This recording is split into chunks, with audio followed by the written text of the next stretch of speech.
भागवत जी का आश्रय लेंगे और श्री ठाकुर जी के चरण कमलों को प्राप्त कर लेंगे। भागवत जी साक्षात श्री कृष्ण है। श्री सुखदेव जी कहते हैं, अब हे परीक्षित, हम तुमसे एक प्रश्न करते हैं। अब तक आपने हमसे प्रश्न किए। परीक्षित जी से कहते हैं श्री सुखदेव जी, हे परीक्षित, अब हम आपसे एक प्रश्न करते हैं। हमारी ओर से तो भागवत जी अब विश्राम की ओर है, पर मेरा ये प्रश्न है, तुम्हें कोई अब भय तो नहीं है? परीक्षित जी से प्रश्न करते हैं श्री सुखदेव जी, तुम्हें कोई भय तो नहीं है कि तक्षक आएगा, मुझे दंश करेगा, मेरी मृत्यु हो जाएगी? क्या इस भय से तुम पीड़ित हो? परीक्षित जी की आंखों में आंसू आ गए। परीक्षित जी ने 6 श्लोकों में श्री सुखदेव स्वामी का धन्यवाद कहा है।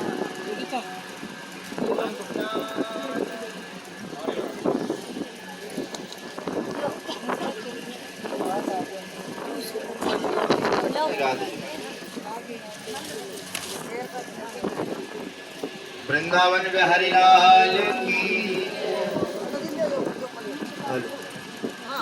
देखो 10 मिनट के लिए बिल्कुल बंद कर दो हलचल। कोई भी कार्य हो, कितना भी कीमती कार्य हो, बिल्कुल बंद कर दो। हाँ, परीक्षित जी बोले 6 श्लोकों में धन्यवाद किया श्री सुखदेव स्वामी का। हे गुरुदेव, अज्ञान च निरस्तम में ज्ञान विज्ञान निष्ठया भवता दर्शितम क्षेमम परम भागवतम परम। हे गुरुदेव, आपके दिए हुए ज्ञान से मेरा अज्ञान दूर हो गया। आपके दिए हुए ज्ञान में मेरी अब निष्ठा हो गई है, विश्वास हो गया है। अब मुझे किसी तक्षक का भय नहीं है, मुझे किसी मृत्यु का भय नहीं है।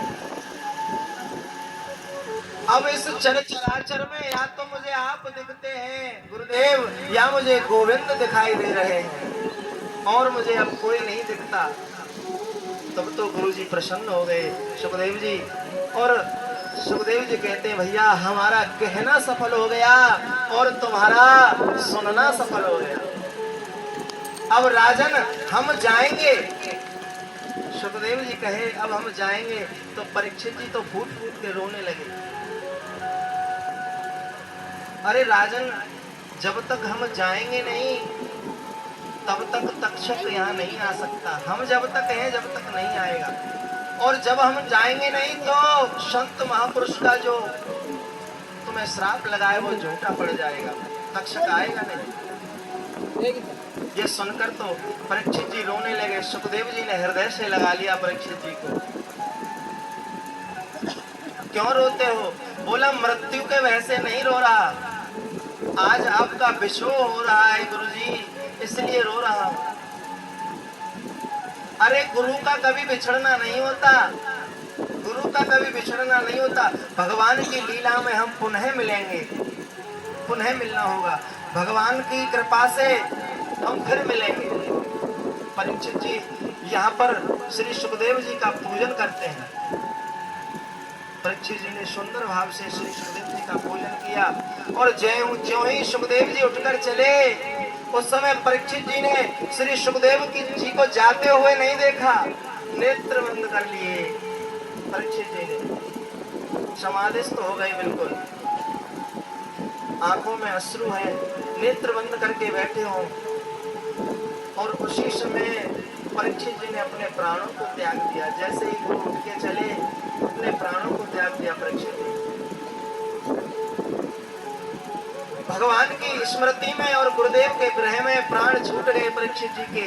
सबको ऐसा लग रहा था कि परीक्षित जी बैठे हैं, लेकिन वो तो परब्रह्म में स्थित हो चुके थे। उसी समय तक्षक नाग फूलों में छुप करके आया और परीक्षित जी के चरण के अंगूठे को तक्षक सर्प ने दंश किया। एकदम से परीक्षित जी के शरीर में अग्नि प्रज्वलित हो गई। धुक धुक करके परीक्षित जी की देह जलने लगी, और जैसे ही देह जलने लगी, सभी देवताओं ने आकाश से फूल वर्षाए पवरशु पुष्प वर्षाणी विविधा साधु वादना, पवरशु पुष्प वर्षाणी विविधा साधु वादना। परीक्षित जी धन्य है, परीक्षित जी धन्य है, सुखदेव जी धन्य है, सुखदेव जी धन्य है। भागवत जी की जय हो, परीक्षित जी की जय हो, सुखदेव स्वामी की जय हो। इस प्रकार से जय हो सुनने लगी। परीक्षित जी की देह भस्म हो गई।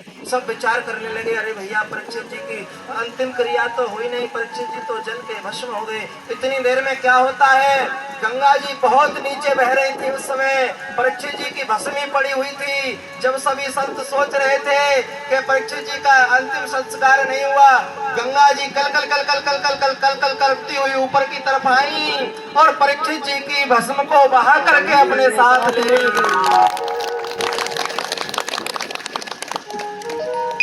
फिर से जय जयकार हो गई।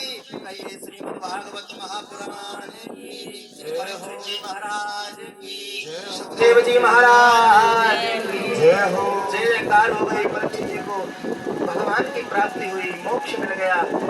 और इधर आगे वेद व्यास जी ने मार्कंडेय जी का चरित्र कहते हुए सभी पुराणों के श्लोकों की संख्या निर्धारित की। सभी पुराणों के श्लोक कितने हैं? 4 लाख के लगभग सभी पुराणों के श्लोक हैं। भागवत जी को क्रमणिका सुनाई, विषय सूची सुनाई वेद व्यास जी ने। अब ये विषय सूची आप ध्यान से सुनना। 12 स्कंद मैंने बताए थे भागवत जी में। प्रथम स्कंद में हमने श्री सुखदेव